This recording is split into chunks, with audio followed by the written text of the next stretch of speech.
qui aujourd'hui nous coûte évidemment très cher. Alors, pour terminer, plus fondamentalement, qu'est-ce qui fait la grande différence entre la situation française et japonaise? En fait, il y a trois grandes différences déterminantes qui terminent le tout et qui nous montrent que la situation de la dette publique française est bien plus dangereuse au Japon, même si le niveau par rapport au PIB est plus élevé au Japon. Voilà, c'est trois raisons. D'abord, les Japonais sont en excédent permanent de la balance courante, avec 4,8% de leur PIB en 2024, 3% en moyenne depuis 2000, alors que nous, malheureusement, on a un déficit de notre balance courante, ça veut dire les échanges commerciaux avec les services et des flux de transfert. Vous voyez, on est en déficit de 0,3% chaque année, donc depuis 2000 en moyenne. C'est-à-dire qu'on a besoin du reste du monde pour financer justement nos dérapages, pas que notre dette publique, mais également nos déficits extérieurs.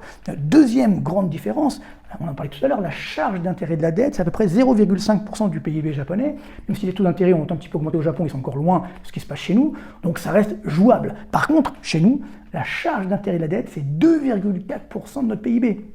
Qu'on va devoir trouver et donc jeter par les fenêtres, puisque c'est évidemment ces charges d'intérêt de la dette, ça profite à ceux qui détiennent notre dette, mais ça ne profite pas malheureusement à l'économie française, notamment aux ménages et aux entreprises. Et puis enfin, dernier point, peut-être le plus important, à peu près 98% de la dette publique japonaise est détenue par des Japonais. Donc ils ont cette épargne captive, donc finalement, quoi qu'il arrive, quel soit le niveau de la dette, c'est les Japonais eux-mêmes qui financent leur dette, alors que chez nous, 54% de notre dette publique est détenue par des étrangers, par des non-résidents. Alors évidemment, jusqu'à encore quelques années, la Banque de France nous disait le détail de ces non-résidents. Maintenant, on ne le dit plus. On sait que c'est 54%.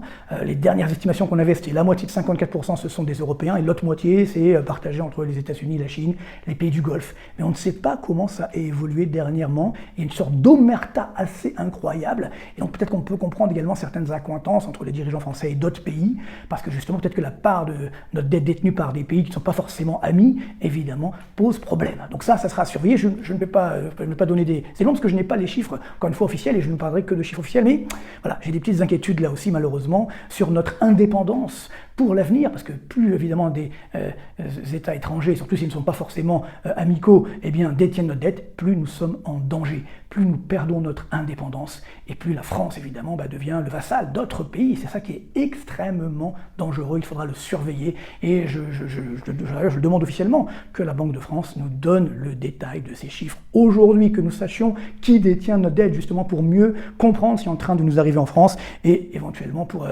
que nos dirigeants prennent leurs responsabilités, qu'ils nous rendent des comptes, là aussi, ce qui serait particulièrement déterminant. Alors, bon, ça c'est pour le cas japonais, maintenant pour le cas américain, parce qu'évidemment on me dit, oui, mais aux États-Unis aussi, ça va mal, déficit public annuel, vous voyez, on est à 1360 milliards de dollars, donc depuis 2009 en moyenne, et donc 7,4% du PIB, dette publique 37 045 milliards de dollars, donc 120